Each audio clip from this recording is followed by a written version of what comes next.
ये देखिए, ये जो है ऑटोकैड 2023, इसका डिफ़ॉल्ट इंटरफेस ऐसा आ रहा है। और यहाँ पे आप देखोगे तो ये इसका फर्स्ट पेज है। और यहाँ पे आपको शो करेगा रिसेंटली जो भी फाइलें आपने बनाई होंगी वो यहाँ पे आपको शो कर रहा होगा। ओपन से जाके आप किसी फाइल को ओपन कर सकते हो। न्यू से जाके फाइल को न्यू कर सकते हैं। कोई नई फाइल खोलनी है तो आप क्लिक कर सकते हैं। और एक कैट DWT ये टेम्पलेट की फाइल है, आप इसको ओपन कर सकते हो।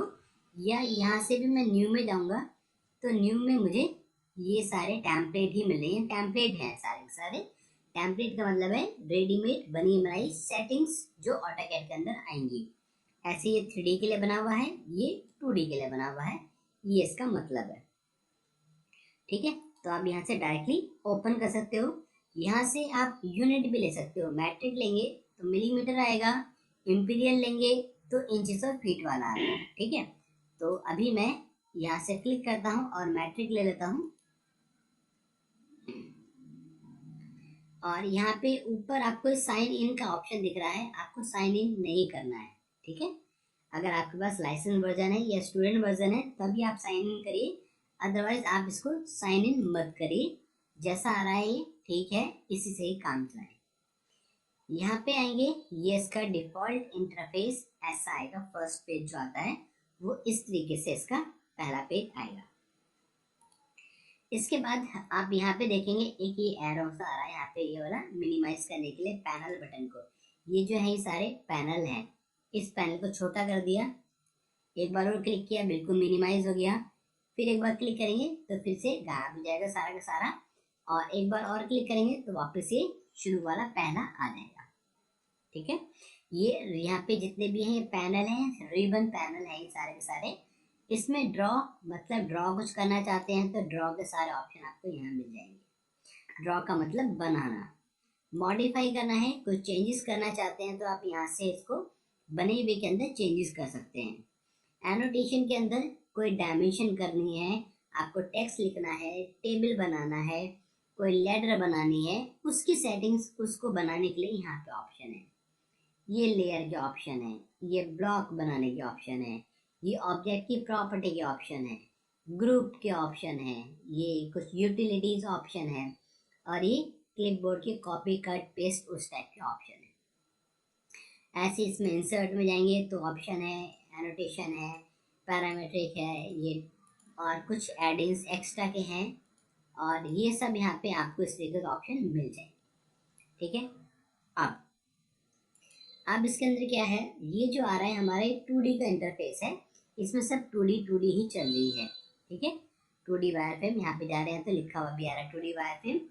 और यहाँ से इस गियर पे जाएंगे, गियर दिख रहा है ना, ये गियर, यहाँ से ड्राफ्टिंग और एनोटेशन है, मतलब 2D में जब काम करेंगे तो वो ड्राफ्टिंग और एनोटेशन के अंदर आता है। जब आप 3D काम करेंगे तो 3D मॉडलिंग पे क्लिक करेंगे तो ये 3D मॉडलिंग के टूल्स हाईलाइट हो जाएंगे और आपके सामने आ जाएंगे। अब आप 3D बनाना चाहते हैं, 3D में काम यहाँ से कर सकते हैं। फिर मैं वापस आ जाता हूँ और अभी मैं 3D में नहीं काम करना चाहता हूँ, तो वापस से इसको हम यहाँ से क्लिक करते हैं और इसको कर देते हैं ड्राफ्टिंग और एनोटेशन। ये सब कुछ कॉमन है। आप 21 यूज़ कर रहे हो, 20 वर्जन यूज़ कर रहे हो, 19 यूज़ कर रहे हो, 18 यूज़ कर रहे हो, सेम ऐसे ही इंटरफेस आएगा, ऐसे ही सब कुछ काम चलेगा जैसा अभी आ रहा है। ठीक है, कोई भी फर्क आपको मिलेगा नहीं। अब इसके अंदर आते हैं, यहाँ पे आपको मिलेगा ये कोऑर्डिनेट सिस्टम, इसको बोलते हैं UCS, यूजर कोऑर्डिनेट सिस्टम। इसके अंदर आपको एक्स की डायरेक्शन शो हो रही है, ये वाई की डायरेक्शन शो हो रही है, राइट। फिर जो माउस शो हो रहा है इसको बोलते हैं cross hair cursor. Cross hair cursor के अंदर आपको दो चीज मिलती हैं, एक तो क्रॉस आता है, अभी देखो कमांड ले रखी है तो सिर्फ क्रॉस आ रहा है, या फिर आपको मिलेगा पिक बॉक्स, सिर्फ पिक बॉक्स आ रहा है। दोनों में से कोई एक चीज मिलेगी अगर आप कोई कमांड चला रहे हैं तो। अगर दोनों चीज आ रही हैं, अभी क्रॉस भी आ रहा है और बॉक्स भी आ रहा है, तो इसका मतलब है कि आपकी कोई भी कमांड अभी नहीं चल रही है। अभी अगर मैं कोई कमांड लेता हूँ तो देखो माउस के पास एक मैसेज लिखा हुआ आ रहा है और मैं चाहता हूँ उसका साइज थोड़ा सा बड़ा हो जाए, तो उसके लिए हमारे पास ऑप्शन है, आप OS एंटर करेंगे, ऑब्जेक्ट स्नैप, और डायनेमिक इनपुट में जाएंगे, ड्राफ्ट टूल टिप अपीयरेंस में जाके मैंने साइज को थोड़ा बड़ा कर लिया ताकि आपको प्रॉपरली विजिबल हो पाए। ठीक है, क्लिक। अब थोड़ा सा बड़ा आ गया है, चाहते हैं तो इसको ट्रांसपेरेंट भी कर सकते हैं, थोड़ा सा पीछे की तरफ से जो ऑब्जेक्ट बना हुआ है वो दिखाई भी दे। अगर ये भी आप चाहते हैं तो यहाँ पे सेकंड ऑप्शन ट्रांसपेरेंसी का है, मैंने यहाँ पे कुछ 32% ट्रांसपेरेंसी कर दी। अब आप देंगे तो ये हल्का सा पीछे का ग्रिड देखो, आपको हल्का हल्का दिख रहा होगा इसके पीछे से। ठीक है, चलिए अब यहाँ पे देखेंगे तो यहाँ पे कुछ टूल्स आ रहे हैं नीचे। ये जैसे जैसे यूज़ हमें करने पड़ेंगे हम इन्हें यूज़ करते रहेंगे। ये टैगल कीज़ हैं और बहुत थोड़े से ही आ रहे हैं, जबकि पुराने वर्जन में बहुत ज़्यादा आते हैं। उसका रीज़न ये है कि आप यहाँ पे जब क्लिक करेंगे तो आप यहाँ से इनको ऑन ऑफ कर सकते हैं। यहाँ से जो काम के हैं, एक तो है कोऑर्डिनेट, आप कोऑर्डिनेट पे क्लिक करोगे, देखो यहाँ पे कोऑर्डिनेट आ रहा है क्या मॉडल के पास? नहीं आ रहा है ना, मैंने कोऑर्डिनेट को ऑन किया, कोऑर्डिनेट को ऑन करा। अब अगर हम लेते हैं कोऑर्डिनेट, यहाँ पे आ रहा है, ठीक है, यहाँ पे नहीं आ रहा, यहाँ पे आ गया ये एक्स वाई और जेड कोऑर्डिनेट। इस पर क्लिक करोगे बंद हो जाएगा, इस पर क्लिक करेंगे ऑन हो जाएगा। ठीक है, फिर यहाँ से चलते हैं, यहाँ से और भी ऑप्शन है, जैसे जैसे इनकी जरूरत पड़ेगी हम वैसे इनको यूज कर लेंगे। ठीक है, इसके अंदर से अभी इसको मैं कुछ नहीं छेड़ता हूँ, ऐसे ही छोड़ देते हैं, अभी से आगे आएगा, आगे मैं बता दूंगा। अब शुरू करते हैं हम लाइन को, इसका भी बेसिक और भी बता सकता हूँ मैं, लेकिन आप थोड़ी सी देर में बोर होने लगोगे और इतनी सारी चीज़ें एकदम से याद रहेंगी नहीं, इसलिए मैं धीरे धीरे आगे की कमांडों के साथ साथ आगे की क्लासेस में धीरे धीरे और इसके बारे में डिस्क्राइब करता जाऊँगा। अभी हम शुरू करते हैं काम करना। तो पहला क्या चीज़ है? लाइन। अब जब किसी भी ऑप्शन पे आप जाएंगे और उस पर माउस रखेंगे तो आपको उसके बारे में पता चलेगा कि वो काम क्या करता है। ठीक है, और एक छोटा सा नीचे हिंट भी मिल जाएगा जिससे आपको पता चलेगा कि ऑब्जेक्ट को आप बड़ा या छोटा करना चाहते हैं। ठीक है, यहाँ से आपको हिंट मिलती रहेगी, यहाँ पे ये आता रहेगा। आप इसको ऑन ऑफ भी कर सकते हैं, उसके लिए आपको ऑप्शन में जाना पड़ेगा, ओपी शॉर्टकट है ऑप्शन के लिए। डिस्प्ले में जाएंगे और डिस्प्ले में ये रहा शो टूल टिप्स, इसको अगर मैं बंद कर देता हूँ और show roll over tool tips इसको अगर बंद कर देंगे तो अब आप किसी भी माउस के ऊपर जाके रखिए, आपको कोई भी हेल्प नहीं मिलने वाली। ठीक है, कई बार क्या होता है, शुरू में जब सीखते हैं तो हेल्प चाहिए होती है, बाद में हेल्प की जरूरत नहीं होती, तो उस केस में आप इसको बंद भी कर सकते हो। ठीक है, फिलहाल के केस में आपको नहीं छेड़ना है इसको। पहला ऑप्शन लाइन। लाइन आप बनाना चाहते हैं तो लाइन क्या है? दो पॉइंट के बीच की दूरी को हम लाइन बोलते हैं। तो क्या कह रहा है मैसेज? माउस के पास जो मैसेज लिखा हुआ आ रहा है, ठीक है, इसको आपको हर बारी पढ़ना है अगर आप ऑटोकैड अच्छे से करना चाहते हो तो। यही इसका एक सबसे बेस्ट तरीका है। जैसे क्रिकेट में हम बॉल पे ध्यान रखते हैं कि बॉल कहाँ जा रही है, ऐसी ऑटोकैड में आपको माउस के पास ध्यान रखना है कि माउस पास क्या मैसेज आ रहा है, उसको आप हर बारी रीड करिए। अगर रीड करेंगे तो 4-5 दिन के अंदर ही आपको कमांडें याद होने लग जाएंगी, आपको कोई भी नोट्स बनाने की जरूरत नहीं पड़ेगी। जब तक कोर्स कंप्लीट होगा आपको ऑटोकैड रट चुका होगा। ठीक है, जिसको आप कभी नहीं भूलेंगे अगर आप ये रीड करने लग जाएंगे। ठीक है, इसका ये बेनिफिट है। तो कह रहा है स्पेसिफिक फर्स्ट पॉइंट, मैंने कहा पहला पॉइंट तो यहाँ पे चाहिए। फिर ये दूरी आ रही है 142 mm की दूरी आ रही है, 5 डिग्री का एंगल आ रहा है और मैसेज लिखा हुआ है स्पेसिफाई नेक्स्ट पॉइंट। अगला पॉइंट बताइए, हमने कहा ये है अगला पॉइंट। अगला पॉइंट बताइए, अगला पॉइंट बताइए, और ये आगे नहीं चाहिए, एंटर। कोई बात नहीं, बन गया। फिर से चलते हैं, माउस में मिडिल वाले बटन को अगर दबाते हैं तो ये हाथ आ जाता है, इसको बोलते हैं पैन। इसके लिए शॉर्टकट की है पी। पी करके एंटर करेंगे, पैन आ जाएगा, आप शीट को आगे पीछे कहीं भी मूव कर सकते हो। ठीक है, एग्जिट। ये देखो यहाँ पे रेड लाइन दिखाई दे रही है, ये रेड लाइन है एक्स की, ये ग्रीन वाली लाइन है वाई की, और ये हमारा ओरिजिन यहाँ पे है। ठीक है, अभी मैं फर्स्ट क्वाड्रेंट के अंदर काम कर रहा हूँ। चलिए फिर से लेते हैं लाइन। लाइन के लिए शॉर्टकट की है एल।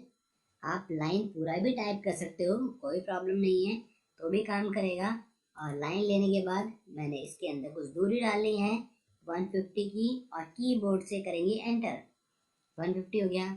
ऊपर कितना जाना चाहते हो? ऊपर मेरे को चाहिए 50, एंटर। फिर इधर आ जाते हैं और इससे मिला देते हैं और एंटर। अभी ये दूरी मैं चेक करना चाहता हूँ, मैंने 50 डाली थी, 50 है कि नहीं है। आपको सिंपल इसको सिलेक्ट करना है और सिलेक्ट करने के बाद अभी कमांड कोई नहीं चल रही है क्योंकि क्रॉस भी आ रहा है और बॉक्स भी आ रहा है, तो इसका मतलब कोई भी कमांड नहीं चल रही है। और कॉर्नर की ग्रिप पे जो ब्लू कलर का डॉट है इसको ग्रिप बोलते हैं। आप ग्रिप पे जैसे ही माउस को रखेंगे वो उसकी दूरी को शो करेगा, डिस्टेंस को शो करेगा, लंबाई चौड़ाई क्या है, राइट। फिर मैंने लाइन लेनी है, लाइन के लिए एल शॉर्टकट की है। शॉर्टकट की याद करने का तरीका क्या है, जो भी कमांड का नाम है ना उसका फर्स्ट लेटर, उसके फर्स्ट 2 लेटर उसके शॉर्टकट की है। तो मैंने लाइन लिया, एंटर किया, लाइन बनाना शुरू करते हैं। लाइन मुझे सीधी चाहिए, सीधी लाइन के लिए आपको यहाँ से लेना है ऑर्थो, ये वाला ऑप्शन है ऑर्थो। इसके आगे लिखा हुआ है F8, F8 शॉर्टकट की है ऑर्थो को काम करने के लिए, ऑन ऑफ करने के लिए क्लिक। लाइन सीधी आ गई, दूरी कितनी चाहिए, सर जी रिपीट बताओ, अभी जो बताया आपने वो ऑर्थो का। हाँ आएगा, अभी आएगा, बता रहा हूँ, फिर बताता हूँ, दोबारा से भी आएगा। 100 ऊपर कितना जाना है 50, इधर कितना जाना है, ये डायरेक्शन माउस से देनी है आपको, माउस से बताना है आपको किधर जाना है, इधर जाना है 100। नीचे कितना जाना है 50, आगे नहीं चाहिए, एंटर। और खत्म करना है एक बार और एंटर। अब चेक करते हैं दूरी जो हमने डाली है वो क्या ठीक है। सिंपल आप इसको सिलेक्ट करिए और माउस को कॉर्नर पे रख दीजिए, उसकी दूरी आ जाएगी 100/50 की डिस्टेंस ये हमारी आ रही है, जो कि ठीक है। मैंने लाइन लिया, अब लाइन मैं जो बना रहा हूँ सीधी नहीं चाहिए, एंगल पे चाहिए, उसके लिए शॉर्टकट की है ऑर्थो, ऑर्थोग्राफिक प्रोजेक्शन स्ट्रेट आता है। मैंने इसको बंद कर दिया। अब लाइन आप तिरछी भी बना सकते हो, कहीं भी आप क्लिक करिए बन जाएगा। बीच में ही भी स्टार्ट करना चाहते हैं, अब चाहिए नई लाइन सीधी आनी चाहिए, अब ऑर्थो को ऑन करना है, कोई बात नहीं, आप सीधे जाइए ऑर्थो पे और क्लिक करिए, लाइन फिर सीधी हो जाएगी। तो आप कभी भी इसे ऑन कर सकते हो, कभी भी इसको ऑफ कर सकते हो, एंटर आपके ऊपर है। कीबोर्ड से फंक्शन की F8 इसके लिए शॉर्टकट की है, लिखा हुआ भी आता है, जब इसमें माउस रखोगे तो लिखा हुआ है ये रहा ऑर्थो मोड F8, तो F8 इसके लिए ऑप्शन है। और ऊपर की तरफ देखेंगे रिस्ट्रिक्ट कर्सर ऑर्थोग्राफिकली ऑन, ठीक है, इसका मतलब ये ऑप्शन ऑन है, ठीक है। ये एक ऑप्शन अभी बताया है, इसको पहचानना है और इसको यूज करना है बार बार। फिर लाइन ले लेते हैं, लाइन लेके क्लिक करिए, ऑर्थो हो गया है, सीधा आ रहा है 100, एंटर।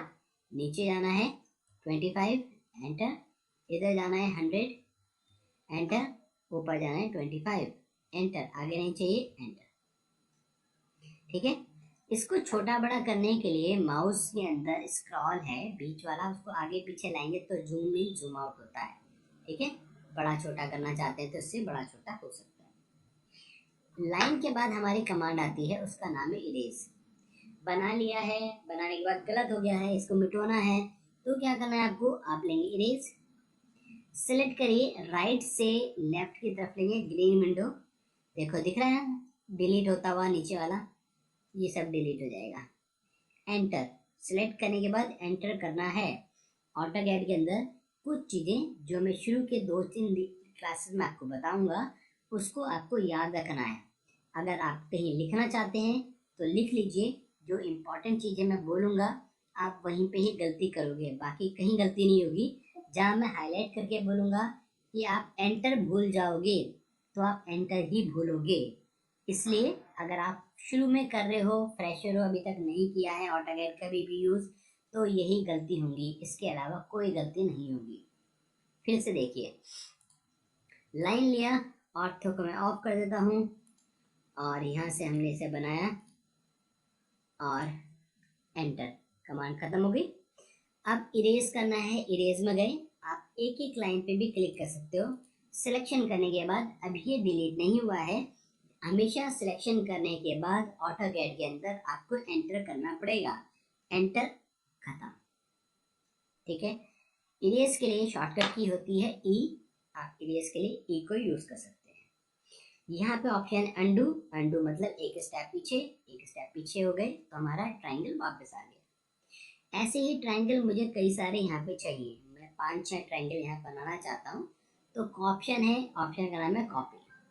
कॉपी क्या करेगा, इसी ऑब्जेक्ट की मल्टीपल डुप्लीकेट बना देगा। तो हम इसे लेते हैं कॉपी। मैसेज क्या रहा है, सेलेक्ट ऑब्जेक्ट, सेलेक्ट कर दिया। सेलेक्ट करने के बाद ठीक एंटर करना है, ठीक है, एंटर नहीं भूलना है, एंटर करिए। फिर ये क्या कहता है, स्पेसिफाई बेस पॉइंट। अब बेस पॉइंट क्या है, आप इस ट्रायंगल को उठा के कहीं पर रखना चाहते हो, तो उठाने के लिए आपको कोई ना कोई पॉइंट पकड़ना पड़ेगा, उस पॉइंट को बोलेंगे बेस पॉइंट। तो मैं इसको यहाँ से पकड़ना चाहता हूँ। और कहाँ पे रखना चाहते हैं, कहाँ पे रखना चाहते हैं, कहाँ पे रखना चाहते हैं, कहाँ पे रखना चाहते हैं, तो आप इसको रख सकते हो। आगे नहीं चाहिए, कीबोर्ड से एंटर। फिर से देखेंगे, कॉपी के लिए शॉर्टकट की है CO, CO शॉर्टकट की है कॉपी, लिखा हुआ भी आ गया कॉपी। सब वर्जन में नहीं लिखा हुआ था, लेकिन कमांड काम करेगी, अगर आपने CO डाला है तो कॉपी ही आएगा। सिलेक्ट ऑब्जेक्ट, मैंने सबको सिलेक्ट कर लिया, और सिलेक्ट करने के बाद एंटर। फिर कह रहा है बेस पॉइंट कहाँ से उठा के रखना है। अभी देखो, मैं यहाँ से पकड़ूंगा तो मैं यहाँ पे रख सकता हूँ, और अगर मैं ऊपर से पकड़ूंगा तो मैं यहाँ पे नहीं मिला सकता, वो नीचे आ जाएगा, है ना। तो ये आपको डिपेंड करता है कि आपको पोजीशन क्या चाहिए, उसके हिसाब से आप सिलेक्शन करेंगे। इस पॉइंट को उठा के मैंने यहाँ पे रख दिया, इस पॉइंट को उठा के मैंने यहाँ पे रख दिया, ठीक है। आगे नहीं चाहिए तो एंटर, राइट। ये हमारा एक ट्रेस बन गया कॉपी की मदद से। इरेज शॉर्टकट की मैंने बताया था, ई लिया, एंटर। किसको इरेज करना चाहते हैं, मैंने कहा ये ऊपर का ये सब इरेज हो जाए। अभी इरेज नहीं हुआ है, एंटर करना पड़ेगा, राइट। ये हमारा एक ट्रस बन गया, रेलवे का ब्रिज बन गया, ठीक है। इससे ही मिलती जुलती एक कमांड और है, उसका नाम है मूव। मूव किसी ऑब्जेक्ट को एक जगह से उठा के दूसरी जगह पर रखने के लिए यूज करते हैं। कॉपी में क्या होता है, डुप्लीकेट बनता है, मतलब पहले वाला भी रहेगा, नया वाला भी रहेगा। मूव में पहले वाला नहीं रहेगा, सिर्फ दूसरे वाला रहेगा। तो हमने क्या किया, ये सब मूव करना है। सिलेक्ट करने के बाद एंटर करिए, यहाँ से उठाते हैं, और कहाँ पे रखना है, यहाँ पे रखना है। कॉपी नहीं हुआ, सोर्स पे उठ के नई पोजीशन पे चला गया, राइट। ये इसका तरीका है मूव का। मूव के लिए शॉर्टकट की पहला लेटर M, तो मूव के लिए शॉर्टकट की M, एंटर। किसको मूव करना चाहते हैं, इसको मूव करिए। सेलेक्ट करने के बाद हमेशा एंटर, यहां से उठाइए, और कहाँ पे रखना है, वापस यहाँ पे रखना है, हो गया मूव। सर मूव करने के लिए बेसिक रेफरेंस पॉइंट नहीं देना पड़ता है? देना पड़ता है, अभी भी दिया। मूव लेंगे, मूव लेने के बाद सिलेक्ट करिए किसको मूव करना चाहते हैं, एंटर। बेस पॉइंट आ रहा है, ये रहा लिखा हुआ बेस पॉइंट। कहाँ से उठाना है, यहाँ से उठाना है। कहाँ पे रखना चाहते हो, आपके ऊपर है, उठा के रख दीजिए, हो गया मूव। इरेज करेंगे, सिलेक्ट किया और एंटर, ठीक। जब आप कमांड की प्रैक्टिस कर रहे हैं तो एक बार नहीं करनी, आपको एक कमांड की प्रैक्टिस कम से कम 5, 10, 15 बार करनी है प्रैक्टिस, ताकि कमांड आपको याद हो जाए। और इन कमांडों का फायदा जब हम ड्राइंग बनाएंगे तब होगा, क्योंकि ड्राइंग बनाते हुए आपको ये नहीं सोचना पड़ेगा कि अरे मूव कमांड कहाँ है, मिल ही नहीं रही है, ठीक है। अगर प्रैक्टिस करेंगे तो मूव आपको पहली बार में ही मिलेगी, आपको याद भी रहेगा कि हाँ इसको उठा के रखना है तो मूव कमांड यूज करनी है। तो वो तब होगा जब आपकी कमांड की प्रैक्टिस अच्छे से होगी, ठीक है। एक कमांड और करेंगे, और 4 ही कमांड आज के लिए रखेंगे, और इसको आप अच्छे से प्रैक्टिस करेंगे, कम से कम 10, 12, 15 बार, हर कमांड को 10, 12, 15 बार करेंगे, और कुछ इनकी मदद से बनाने की कोशिश करेंगे, ठीक है। ड्रॉ में चलते हैं, एक ऑप्शन और है, उसका नाम है कंस्ट्रक्शन लाइन। इसको बोलते हैं एक्स लाइन। इनफाइनाइट लाइन जो होती है वो यहाँ पे कंस्ट्रक्शन लाइन के नाम से है। एक्स लाइन भी इसको बोलते हैं, एक्सएल इसकी शॉर्टकट की है। कंस्ट्रक्शन लाइन लिया, स्पेसिफाई पॉइंट, नेक्स्ट पॉइंट, तो ये इनफाइनाइट लाइन आपको मिल रही है। आप अगर चाहें कि मैं इसका एंड पॉइंट देख लूं तो पॉसिबल नहीं है, इनफाइनाइट लाइन है तो आपको एंड पॉइंट नहीं दिखाई देगा। अब बना तो लिया, इरेज करना चाहते हैं, मैंने कहा इरेज, और इरेज अगर मैं करता हूँ यहाँ से, ये तो सिलेक्ट ही नहीं हुआ है, तो अगर आप लेफ्ट से राइट की तरफ जाएंगे तो ब्लू विंडो आती है, और ब्लू विंडो की प्रॉपर्टी होती है कि जो भी लाइन और कर्व इसके अंदर कंप्लीट आ रहा है सिर्फ वो ही सिलेक्ट होगा। हमने यहाँ से सिलेक्ट किया, इस ब्लू वाली विंडो के अंदर ये लाइनें पूरी आ रही हैं, इसलिए सब सिलेक्ट हो गई हैं, एंटर, डिलीट हो गया। फिर से इरेज लेते हैं, और इरेज लेके मैंने राइट से शुरू किया और लेफ्ट की तरफ जाते हैं, और इसकी प्रॉपर्टी होती है जो भी लाइन और कर्व इस ग्रीन विंडो से टच कर रही है ये सबको सिलेक्ट करेगा, और एंटर करने से डिलीट या जो भी ऑप्शन आपने रखा है वो काम करना शुरू कर देगा। कंस्ट्रक्शन लाइन के अंदर ही जाते हैं, और कंस्ट्रक्शन लाइन में अभी जो लाइन बन रही थी वो रैंडमली किसी भी एंगल पे बन रही थी, पर मैं चाहता हूँ एक हॉरिजॉन्टल लाइन, एक वर्टिकल लाइन, एक स्पेसिफिक एंगल पे लाइन आए। तो क्या करेंगे, कंस्ट्रक्शन लाइन में जाएंगे, आप देखो नीचे भी आ रहा है, आप यहाँ से भी डायरेक्टली क्लिक कर सकते हो, कौन सा ऑप्शन आप यूज करना चाहते हो, horizontal, vertical, angle, bisect, offset, यहाँ से ले सकते हो, अदरवाइज आप राइट क्लिक करके भी ले सकते हैं हॉरिजॉन्टल। हॉरिजॉन्टल लिया, अब आप अगर क्लिक करेंगे तो सिर्फ हॉरिजॉन्टल लाइन ही आपको मिलेंगी, और ये सारी लाइनें होंगी इनफाइनाइट लाइंस। फिर से चलते हैं ड्रॉ के अंदर। अब देखिए मैं ड्रॉ का यूज कर रहा हूँ जब इसे कंस्ट्रक्शन लाइन को, तो मुझे बार बार जाना पड़ रहा है, तो इससे क्या होगा, मुझे याद होगी। ऐसे ही आप जब बार बार प्रैक्टिस करेंगे तो आपको ध्यान रहेगा कि कंस्ट्रक्शन लाइन कहाँ पे है। इसलिए मैं बोल रहा हूँ कि आप इसको मल्टीपल टाइम यूज करिए, कमांड को मल्टीपल टाइम यूज करिए, बार बार करिए, 10 12 15 बार करिए, ठीक है। जब तक 10-15 बार ना हो तब तक आगे मत बढ़िए, है ना, कुछ बनाने की कोशिश करिए। अब वर्टिकल लिया, वर्टिकल लाइन होगी, वर्टिकल लाइन आ गई। फिर से जाते हैं यहाँ से और कंस्ट्रक्शन लाइन में जाएंगे, राइट क्लिक करेंगे और एंगल, लिखा हुआ एंगल, एंगल में मैसेज क्या आ रहा है, enter angle of x line. X line का एंगल कितना चाहिए, मुझे 30 डिग्री चाहिए एंटी क्लॉकवाइज, एंटी क्लॉकवाइज ये बढ़ गया, यहाँ से इसके बीच का एंगल जो है ये 30 डिग्री।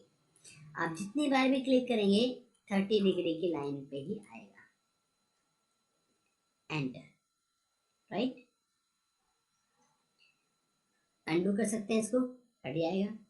दोबारा से लेंगे कंस्ट्रक्शन लाइन को, यहाँ से गए कंस्ट्रक्शन लाइन के लिए शॉर्टकट की, शॉर्टकट की होती है एक्सएल, क्योंकि एक्स लाइन इसको बोलते हैं इसलिए आप एक्सएल ले सकते हैं। कंस्ट्रक्शन लाइन लिया, राइट क्लिक किया, हॉरिजॉन्टल से हॉरिजॉन्टल लाइन आएगी, वर्टिकल से वर्टिकल आएगी, एंगल से आप एंगल दे सकते हैं, कितने का एंगल चाहिए, एंगल चाहिए 45 डिग्री, अब 45 का लाइन आ गई। जितनी बार भी क्लिक करेंगे सारी 45 पे ही लाइन आएंगी, ठीक। इसे करेंगे इरेज, एंटर। फिर से लेते हैं, मैंने एक लाइन ये ली और एक लाइन ये ली, अब हमें नहीं पता इसके बीच का एंगल क्या है, मैंने तो रैंडमली बना दी, बीच में कोई एंगल होगा, लेकिन अब मैं चाहता हूँ जो भी इनके बीच का एंगल है उसको बाइसेक्ट करते हुए, मतलब उसको बराबर बराबर काटते हुए एक तीसरी लाइन जानी चाहिए, जिसको हम बनाएंगे कंस्ट्रक्शन लाइन में, राइट क्लिक करेंगे और लेंगे बाइसेक्ट। बाइसेक्ट लिया, मैसेज क्या आ रहा है, specify angle vertex point, angle जहाँ पे बन रहा है उसका वर्टेक्स पॉइंट कौन सा, ये वाला। पहली लाइन ये वाली है, दूसरी लाइन ये वाली है, और एंटर। अब आप देखेंगे ये एंगल और ये एंगल बराबर हो गया है, राइट। एक बार फिर कंस्ट्रक्शन लाइन लेंगे, एक्सेल उसके लिए शॉर्टकट की है, एंटर, और यहाँ से लेता हूँ इस बार बाइसेक्ट, ये रहा, और बाइसेक्ट में जाके एंगल वर्टेक्स पॉइंट ये है, पहली लाइन ये है और दूसरी लाइन ये है, और एंटर, ठीक। तो ये हमारी बेसिक कमांड हो गई है 4। इन 4 कमांड की आप प्रैक्टिस करके देखिए, अभी फर्स्ट क्लास है इसलिए मैं कम कमांड बता रहा हूँ, जब आपका कल पता चल जाएगा कि कैसे समझ में आ रहा है, कैसे आपने प्रैक्टिस करी है, उस हिसाब से मैं आपको कल ज़्यादा कमांड कराऊंगा, ठीक है। और 2 दिन बाद 3 दिन के बाद से हम